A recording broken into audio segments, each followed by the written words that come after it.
we're back on the Range Rover again, because Jeremy's sent me his little nanocom loaded with the GEMS information. So, got the ECU down there all plugged in, all raring to go. It's plugged directly into the OBD2, so we've got some readings, and let's see what we get. Now we've got a menu here, Defender Discovery 2 P38 CAN bus vehicle. Now, when we bought the program for the GEMS, all it came up with was an option for a P38 GEMS, not a Discovery GEMS, Discovery 1. GEMS is GEMS as far as I'm concerned. I don't know. So anyway, plug it in. It's very hard to see, so we've got Range Rover P38 with the GEMS. There we are, we've got GEMS there, can you see?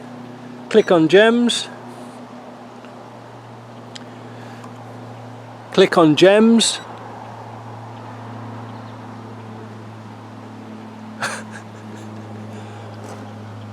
Function locked.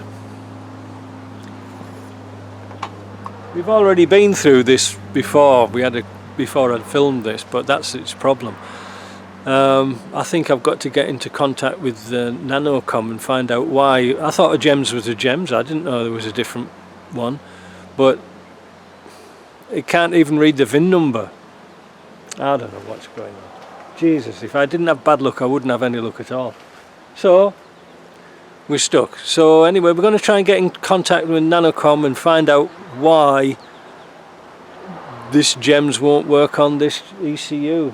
I've tried the other ECU and it's just still the same. So there we go. See you later.